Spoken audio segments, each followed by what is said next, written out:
Al-Ayman TV.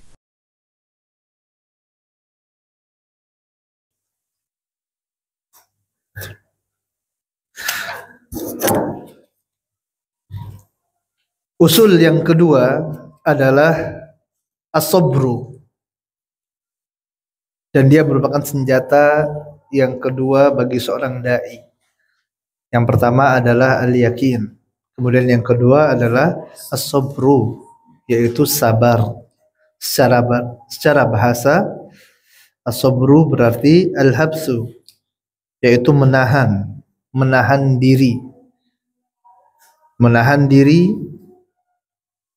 baik dalam ketaatan kepada Allah, harus sabar dalam 3 keadaan kata para ulama: sabar dalam ketaatan, sabar ketika menjauhi maksiat, dan sabar ketika mendapatkan musibah.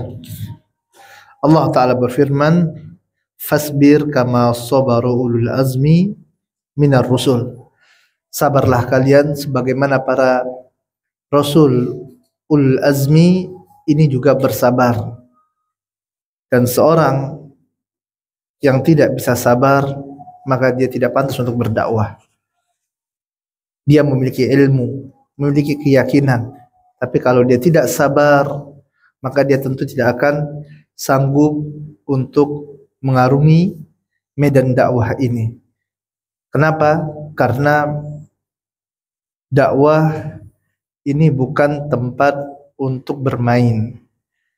Dakwah bukan tempat bagi seorang untuk mendapatkan pujian, untuk mendapatkan penghargaan, untuk ditinggikan oleh manusia.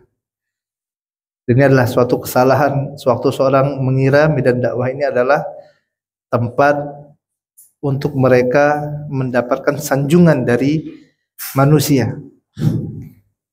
Hal ini dikarenakan sewaktu seorang menyampaikan ilmu, dia sampaikan Al-Quranul Karim, dia sampaikan hadis Nabi, dia sampaikan tentang tauhid kepada Allah, dia sampaikan tentang sunnah Nabi SAW, dia ingatkan manusia tentang perkara yang haram, maka tentu akan ada yang menerima dan ada yang menolaknya. Karena manusia ada yang mereka merupakan ahlu taat, ada yang merupakan ahlul maksiat. Di antara manusia ada ahlu sunnah, ada ahlul bid'ah. Di antara manusia ada yang cinta kepada kebenaran dan ada yang cinta kepada hawa nafsu. Maka sewaktu kita menyampaikan kebenaran, di sana akan ada orang-orang yang menentang kebenaran tersebut. Maka pada saat itu seorang harus sabar. Saat dia menyampaikan tentang tauhid, orang-orang yang dalam kehidupannya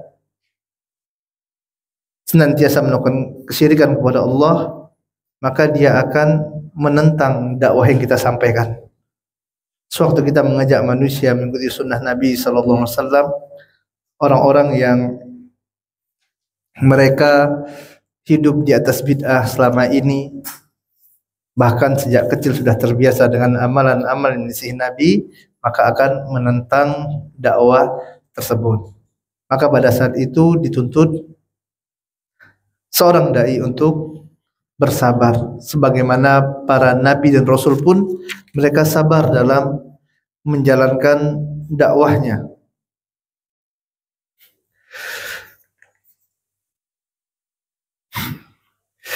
Para nabi dan rasul adalah orang-orang yang terbaik. Mereka adalah orang-orang pilihan Allah, dan untuk mencapai derajat nabi dan rasul ini tidak ada jalan, tidak ada cara yang bisa ditempuh oleh manusia. Saya ingin jadi nabi, gimana caranya? Saya ingin jadi rasul, gimana? Apa amalannya? Maka ini tidak ada jalan, tidak ada jalur yang bisa ditempuh oleh manusia untuk menjadi nabi dan jadi rasul. Kan tapi nabi dan rasul adalah murni orang-orang yang telah dipilih oleh Allah Taala. Dan Allah Ta'ala maha mengetahui di antara hamba-hambanya siapa hamba-hamba yang terbaik. Maka Allah Ta'ala pilih orang-orang ini untuk mengemban amanah risalah, menjadi nabi Allah dan menjadi rasul utusan Allah Ta'ala, yang mereka mengajak manusia untuk mentauhidkan Allah, mengingatkan tentang bahaya syirik dan menyekutukan Allah Ta'ala. Dan mereka adalah orang-orang yang paling baik, orang-orang yang dakwahnya adalah dakwah yang paling mulia. Akan tapi kenyataan yang kita dapati, ternyata para rasul yang Allah Ta'ala utus pun ada dari mereka yang ditolak dakwahnya. Ini para rasul. Kita katakan rasul adalah udah manusia yang terbaik. Ulama kalah dari para rasul. Tingkatan nabi dan rasul adalah tingkatan yang paling tinggi. Ulama di bawah nabi dan rasul. Kalau kita katakan rasul saja ada yang dakwahnya ditolak, bahkan ada dalam hadis disebutkan Nabi SAW mengabarkan dalam hadis riwayat Bukhari, "Fara'aitun nabi wa ma'ahu ruhaitu wan nabi wa ma'ahu ar-rajul war-rajulan wan nabi laisa ma'ahu ahad." Nabi SAW mengatakan, aku melihat ada nabi yang bersama dengan nabi ini, ar-ruhaitu, yaitu hanya 3-9 orang saja yang ikut dengan nabi tersebut. Wa ma'ahur rajul wa rajulan, dan ada nabi yang ikut dengan dakwah nabi ini, yang menerima dakwah nabi ini hanya 1 atau 2 orang. Ini nabi yang kita bahas. Ini bukan ulama, ini bukan. Ini nabi yang tingkatnya di atas para ulama lagi. Wan nabi laisa ma'ahu ahad. Bahkan ada nabi yang tidak ada satupun yang ikut dengan nabi tersebut. Lalu apa kita katakan? Oh, nabi ini dakwahnya salah. Oh, kita katakan nabi ini gagal dalam dakwahnya. Apakah kita akan berani mengatakan bahwasanya nabi ini dakwahnya tidak hikmah? Lah. Nabi adalah tadi sudah kita sampaikan orang-orang terbaik pilihan Allah Ta'ala yang mendapatkan wahyu dari Allah Ta'ala. Ya, maka dari sini tahulah kita bahwasanya yang menjadi tolak ukur dari benar tidaknya dakwah, benar atau salahnya metode dalam dakwah, bukan tolak ukurnya adalah sedikit banyaknya pengikut.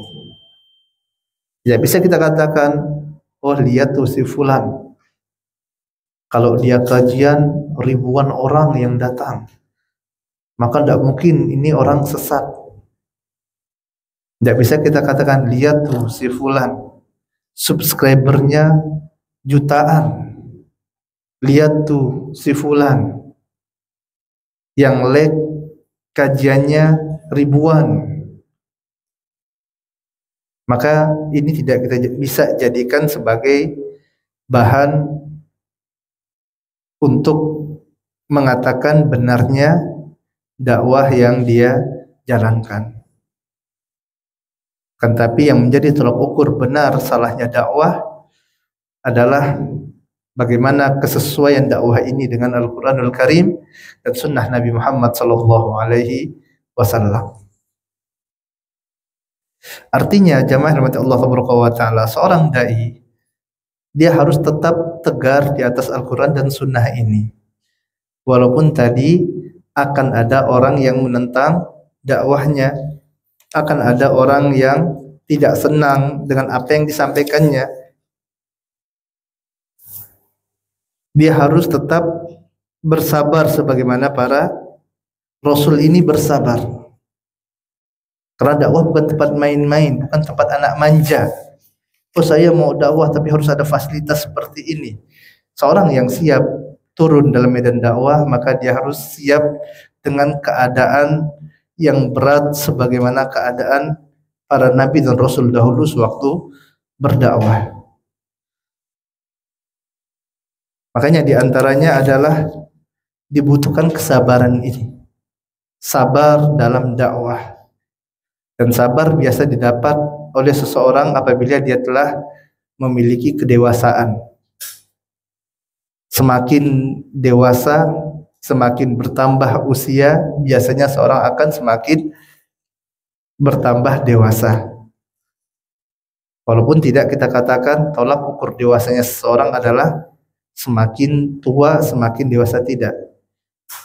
Betapa banyak orang yang sudah tua, akan tapi tindakannya tidak jauh dari anak-anak remaja.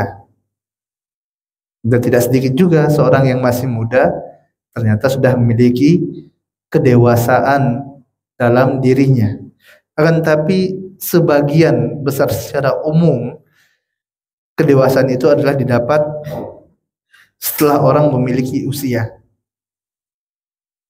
Semakin bertambah pengalamannya, semakin tua usianya, biasanya maka bertambah kesabarannya.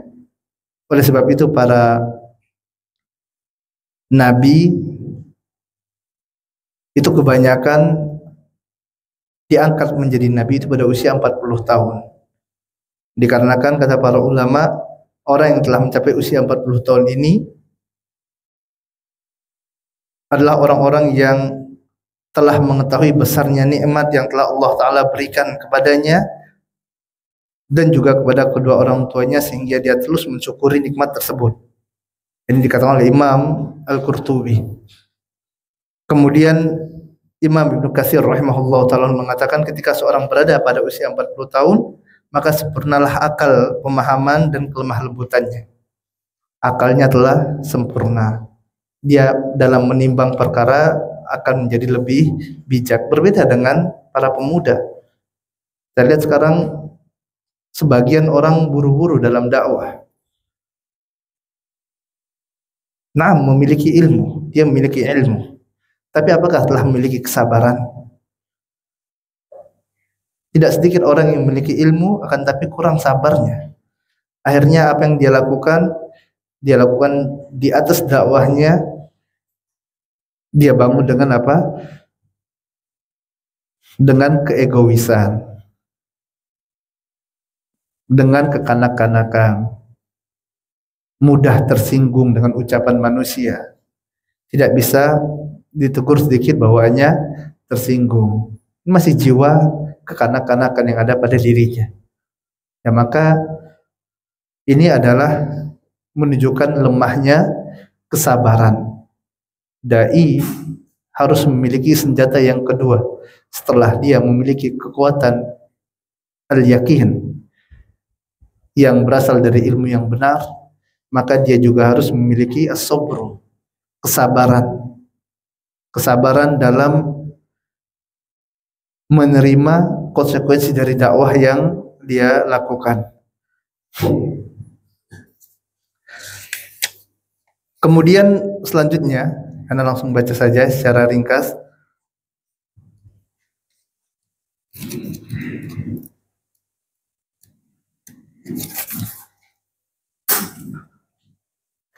Rukun dakwah yang kedua adalah mad'u.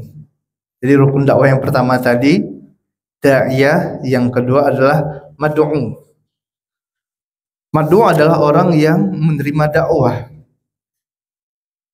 Orang yang kita dakwahkan ini disebut dengan mad'u.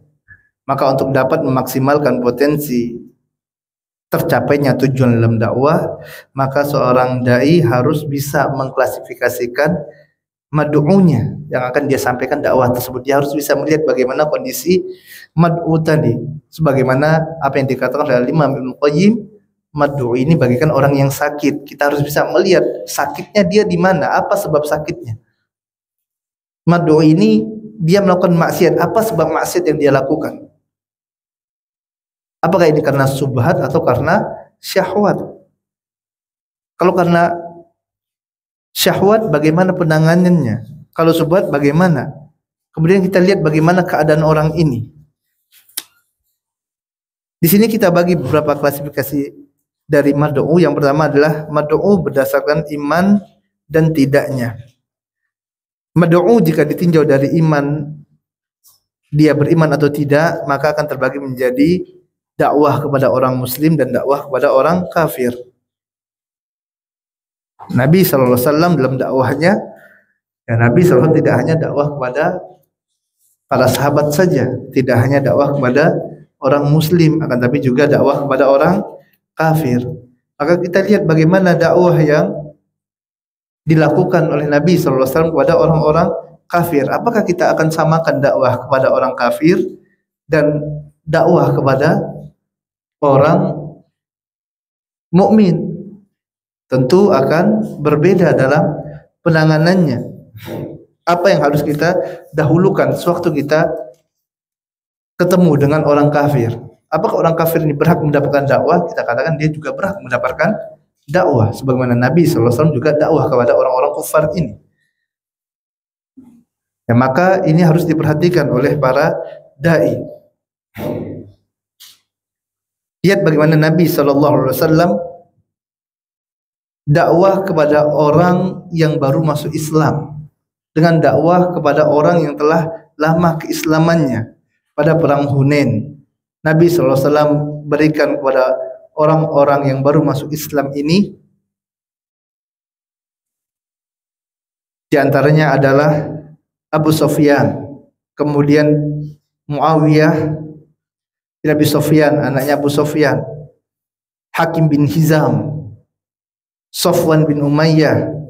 Masing-masing dari mereka diberi 100 ekor unta oleh Nabi SAW. Begitu juga dengan Al-Haris bin Hisham, Huwaitib bin Abdul Uzza, Malik bin Auf.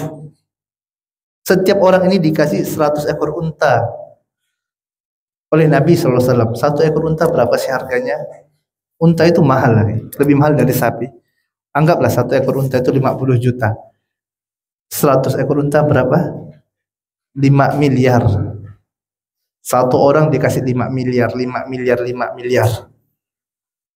Ya subhanallah. Padahal orang ini kemarin masih jadi musuh waktu perang. Hari ini baru masuk Islam. Besoknya dapat masing-masing dikasih 1 M, 5 M oleh Nabi SAW. Ini subhanallah. Padahal orang-orang ini bukan orang-orang miskin. Ini pembesar nih, orang-orang kaya. Pemuka-pemuka Mekah. Lihat bagaimana Nabi SAW. Fikih dakwah Nabi SAW. Sehingga apa yang dilakukan Nabi SAW sempat menjadikan sahabat yang sudah lama masuk Islam, penduduk Ansor, sempat menanyakan, ya Rasulullah gimana ini? Orang-orang baru. Kemudian Nabi jelaskan dan mereka terima. Ya, kita lihat bagaimana Nabi SAW memperlakukan mereka. Ya, artinya ada fikihnya di sini yang harus difahami. Makanya jamaah rahmati Allah Taala, ingat pada waktu Raja Salman kemarin datang ke Indonesia, itu Saudi bukan tidak tahu ada kelompok yang suka mengata-ngatai mereka, kelompok yang suka mengadakan bid'ah, mengatakan tidak-tidak tentang sunnah Nabi SAW. Mereka bukan tidak tahu, tapi kita lihat ternyata mereka yang paling banyak dapat bantuan gitu ya, dikasih. Ya ini dalam rangka apa? Ta'liful qulub. Agar apa? Agar lembut hati mereka, agar mereka dapat menerima dakwah. Ini diantara metode dakwah Nabi Sallallahu Alaihi Wasallam.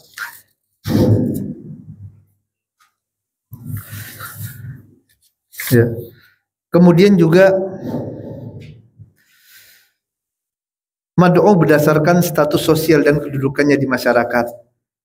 Ini juga harus dibedakan. Dakwah kepada pembesar dan dakwah kepada masyarakat. Ya, bagaimana Nabi SAW sewaktu mengirim surat kepada para raja, misalnya kepada Heraklius, Rasulullah SAW mengatakan ila Herakl azimur Rum, kepada Heraklius pembesar Romawi.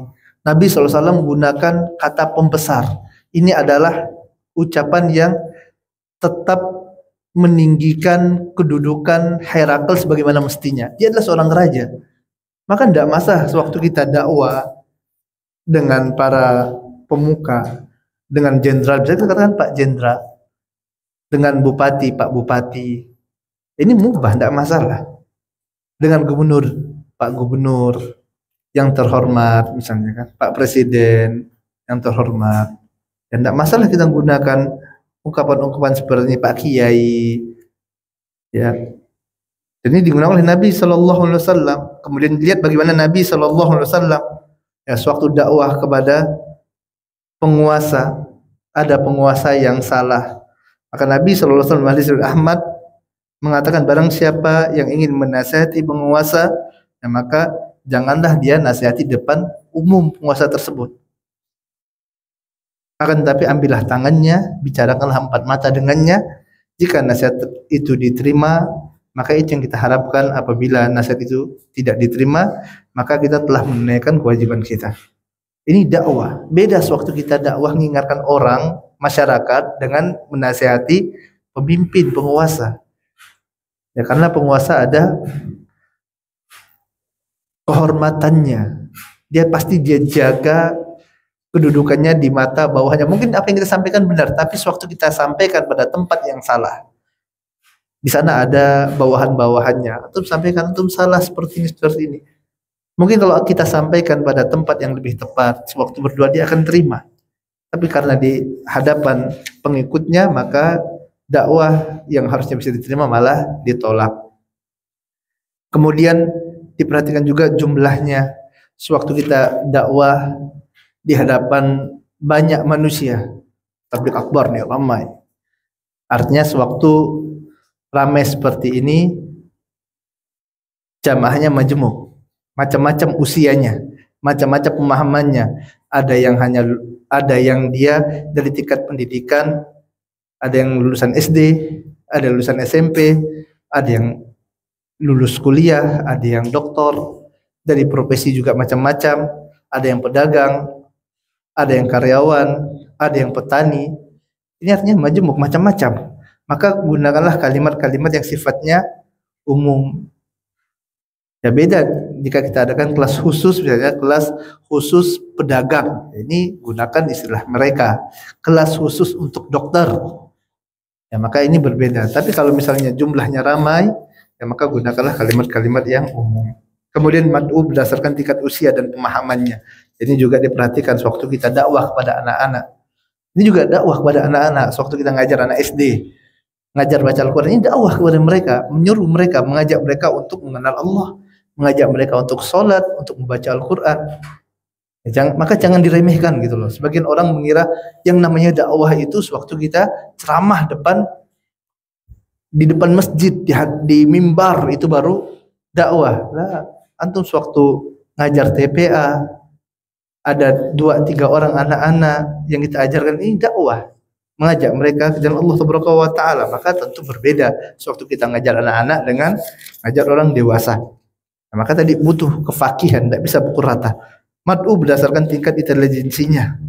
Ya ada mad'u tadi yang dia pintar.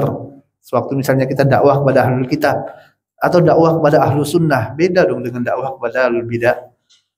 Kita sewaktu dakwah kepada orang yang dia sudah ngaji, udah pernah bahas kitab, beda dong dengan orang yang baru pertama kali ngajar, belajar, yang mungkin ngaji usul salah saja belum pernah gitu kan. Ya pasti beda. Ya untuk penyampaiannya. Kemudian mad'u berdasarkan jenis maksiatnya. Ya mad'u berdasarkan jenis maksiatnya, maka harus kita klasifikasikan. Oh ini kenapa dia melakukan maksiat? Oh ini karena dia lakukan maksiat ini karena ada syahwat. Oh ini karena syubhat. Jika masalahnya adalah maksiat yang dia lakukan dikarenakan syahwat, maka obatnya adalah dengan diberikan mau'izah, nasihat. Namun jika maksiat yang dia lakukan adalah dikarenakan adanya syubhat, maka tidak bisa dengan mau'izah. Apa yang kita lakukan? Harus raddu syubhat, dibantah syubhatnya sebagaimana apa yang dilakukan oleh Ibnu Abbas radhiyallahu taala anhuma.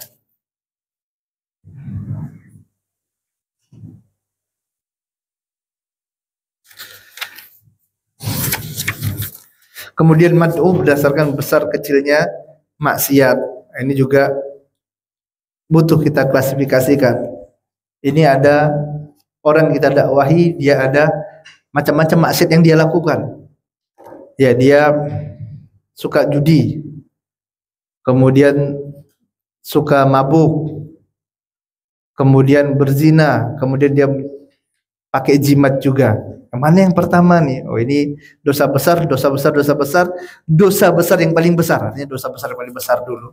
Karena kalau dia mati dalam keadaan syirik, Allah Ta'ala tidak akan ampunkan dosanya. Ini juga harus pintar, ya harus lihat bagaimana keadaannya. Kemudian yang ketiga adalah dakwah. Ya, pembahasan dakwah adalah terkait dengan uslub dakwah. Di halaman 101, dalil yang membahas tentang uslub dakwah adalah firman Allah Taala dalam surah An-Nahl ayat 125.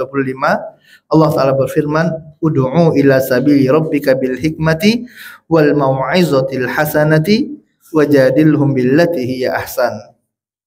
Serulah manusia ke jalan Allah Taala dengan hikmah wal mau'izatil hasanah, dan nasihat yang baik, dan bantahlah mereka dengan cara yang baik. Maka dari ayat ini terdapat 3 metode dalam dakwah. Yang pertama adalah al-hikmah. Al-hikmah kata para ulama yaitu dakwah harus berdasarkan dengan Al-Quran dan As-Sunnah. Dakwah harus berdasarkan dengan Al-Quran dan As-Sunnah. Ud'u ila sabili rabbika bil hikmah. Ajaklah manusia ke jalan Allah Taala dengan hikmah, yaitu dengan Al-Quran dan dengan Sunnah Nabi Sallallahu Alaihi Wasallam. Dan ini adalah pondasi pokok yang dasar, yang mana ahlu sunnah harus berpegang teguh dengannya, yaitu Al-Quran dan As-Sunnah Nabi. Sunnah Nabi yang mulia Sallallahu Alaihi Wasallam yang dipahami berdasarkan pemahaman para sahabat. Kemudian mau'izah al-hasanah. Mau'izah hasanah adalah nasihat, dan nasihat ini diberikan oleh pelaku kemaksiatan yang dia mau'izah hasanah ini berupa tarhib wa tarhib, yaitu kita sampaikan kabar gembira dan juga peringatan, ancaman bagi mereka. Ini mau'izah, nasihat. Ini kalau antum mengerjakan amalan ini loh ganjarannya. Kalau sholat, ini loh ganjarannya. Kalau melakukan judi, ini loh ancamannya. Ini mau'izah, diberikan kepada pelaku kemaksiatan.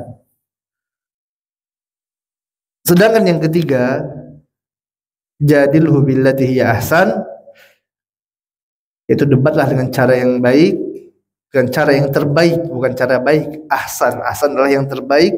Ini adalah untuk pelaku subhat, ya, untuk pelaku subhat.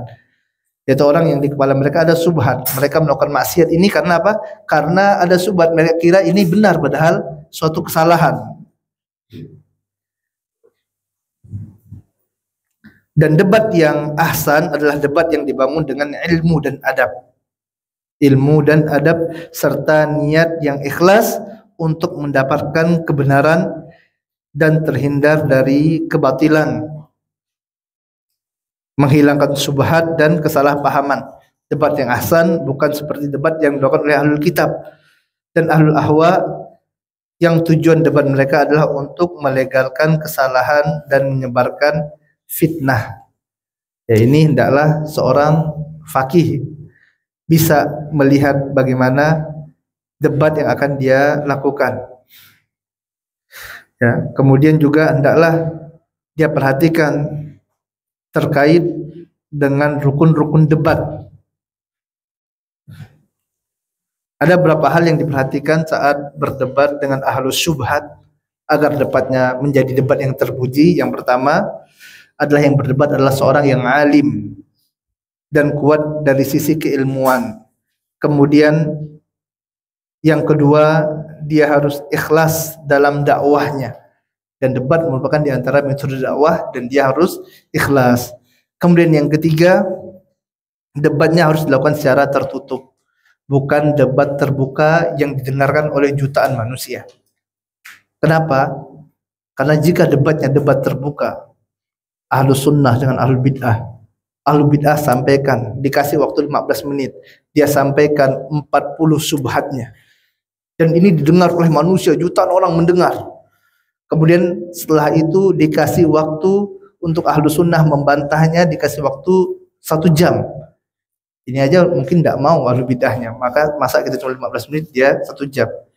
Kok kita 15 menit, dia juga harus 15 menit dong. Kasih waktu 15 menit, dia sampaikan bantahannya. Dia sampaikan bantahan terhadap bid'ah yang disampaikan oleh ahlu bid'ah tadi. Akhirnya apa yang terjadi? Dari 40 bid'ah yang disampaikan, 40 syubhat yang dilemparkan, yang hanya mampu dibantah dengan waktu yang sebentar ini hanya 10 syubhat saja. Atau kalaupun dia bantah semua dalam waktu yang 15 menit, hanya dapat terbantah sedikit saja. Akhirnya apa yang tersisa? Syubhat ini masuk di kepala kaum muslimin yang mendengarkan.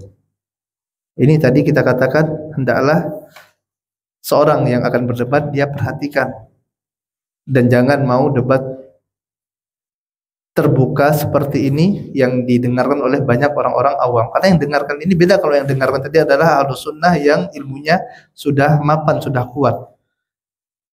Kan, tapi kalau yang dengarkan adalah orang-orang awam, yang tersisa adalah fitnah di kepala mereka. Akhirnya ikut subhat tadi. Kemudian yang keempat, orang yang didebat adalah orang yang mengagungkan Al-Quran dan As-Sunnah. Artinya dia mau kembali kepada Al-Quran dan Sunnah. Ya, bukan sewaktu kita sampaikan ini loh dalilnya, dia tidak mau berpegang dengan dalil, akan tapi berpegang dengan akal. Oke, tidak usah debat, tidak akan ketemu. Kita katakan Al-Quran, kita katakan hadis Nabi, dia katakan pendapat akal-akal mereka, maka tidak akan ketemu. Kemudian yang kelima adalah dia benar menginginkan hidayah. Tampak padanya orang ini dia benar-benar menginginkan hidayah, bukan hanya ya ingin berdebat saja gitu ya. Kemudian yang keenam, tema yang dibahas dalam debat adalah bukan dari perkara-perkara yang dilarang untuk diperdebatkan, seperti masalah takdir dan asma wa sifat. Ya, kalau ngajak debat masalah asma wa sifat jangan. Karena apa? Pengetahuan manusia tentangnya teramat sangat kecil.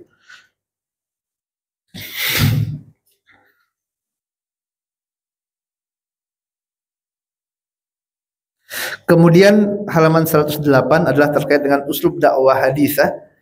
Ya, uslub dakwah adalah uslub dakwah yang baru. Apakah diperbolehkan mengadakan inovasi terkait dengan uslub dalam dakwah, atau apakah uslub thariqah dalam dakwah adalah perkara tauqifiyah yang tetap serta tidak boleh diubah? Ya, maka jawabannya adalah tafsil, tergantung dari sisi mana kita memandangnya. Yang pertama adalah uslub dakwah yang dia merupakan wasilah tauqifiyah. Dia adalah sesuatu dalam dakwah yang tetap dan tidak ada ranah ijtihad dalamnya. Contohnya adalah khutbah Jumat.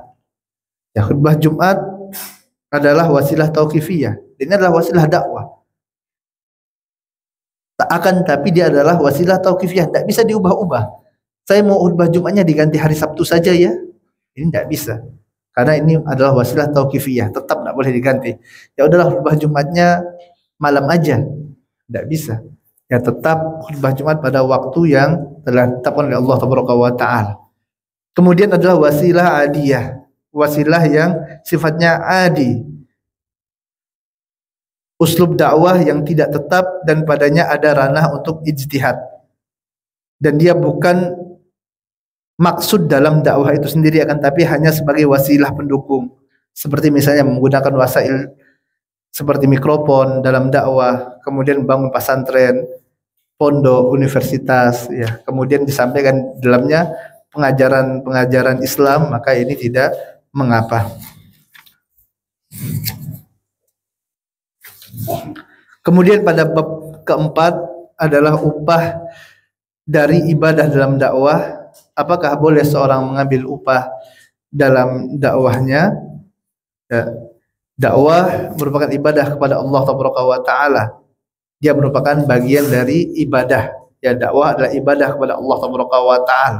Dan dia merupakan tugas yang mulia dari para nabi dan dari para rasul. Oleh sebab itu para nabi, mereka adalah orang-orang yang kata Allah Taala tidak meminta upah dari dakwahnya. Dalam Quran surah Hud ayat 51 Allah Ta'ala berfirman dari perkataan Nabi Hud alaihi salatu wasallam, ya qaumi la as'alukum alaihi ajran in ajriya illa 'alal ladzi fatarani afala ta'qilun. Wahai kaumku, aku tidak meminta upah kepada kalian dari apa yang aku dakwahkan. Upahku hanyalah dari Allah Taala. Ini adalah para nabi utusan Allah Taala yang mereka tidak minta upah dari dakwahnya. Lalu bagaimana hukum mengambil upah dari dakwah? Ya, maka dalam hal ini jamaah rahmati Allah Taala perlu kita fahami bahwasanya upah dalam dakwah, jadi dakwah ini merupakan ibadah. Ibadah itu ada dua. Yang pertama ada ibadah mahdhah, yang kedua ada ibadah ghairu mahdhah. Ibadah mahdhah adalah ibadah yang dia murni ibadah. Contoh misalnya solat. Orang solat, dia melakukan solat subuh. Maka boleh tidak dia minta bayar? Saya solat, bayar dong saya solat. Minta upah karena saya solat, saya minta upah. Maka ini dilarang, tidak boleh. Kalau dia dapat, ini adalah harta haram. Dia puasa, saya puasa, bayar dong puasa saya. Saya puasa ini, puasa wajib. Kenapa? Karena sewaktu dia berpuasa, dia solat, maka manfaat yang didapatkan adalah hanya untuk dirinya, bukan untuk orang lain. Maka pada waktu itu tidak diperbolehkan seorang mengambil upah. Kemudian yang kedua adalah ibadah ghairu mahdhah. Ya, ibadah ghairu mahdhah adalah ibadah yang tercampur dalamnya. Ada manfaat untuk dirinya, ada juga manfaat untuk orang lain.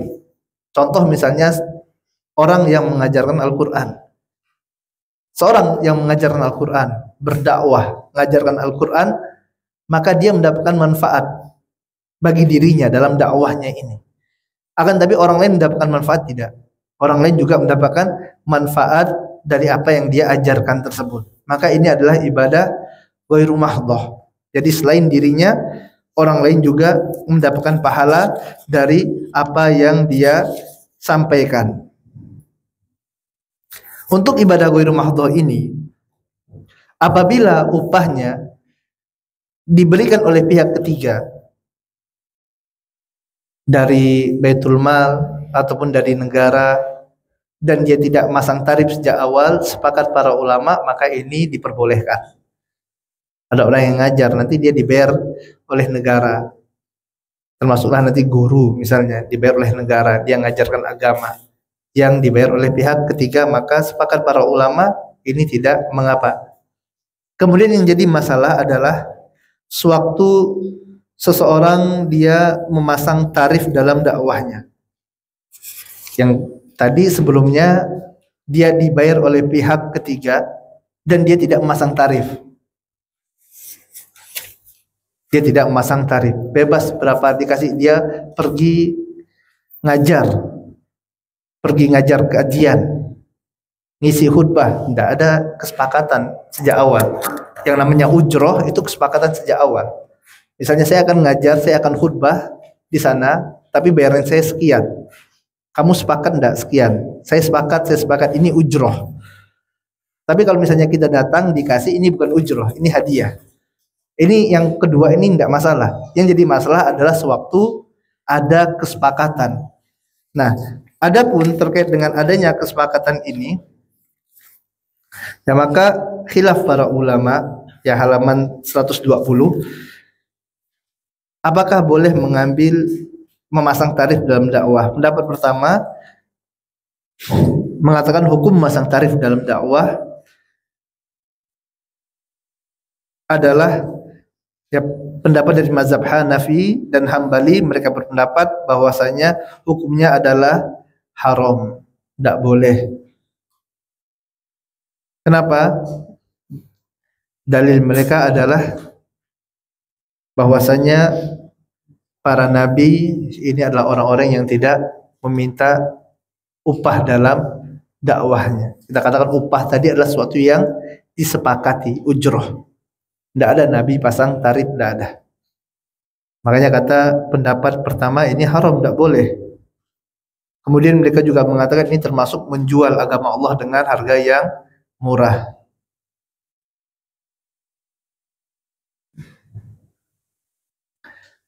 Kemudian pendapat yang kedua yang mengatakan hukum memasang tarif dakwah adalah pendapat dari mazhab Maliki dan Syafi'i yang mereka mengatakan bahwasanya hukumnya diperbolehkan. Ya, diperbolehkan mengambil upah. Artinya tadi mengambil upah ini ujroh adalah tarif yang telah disepakati.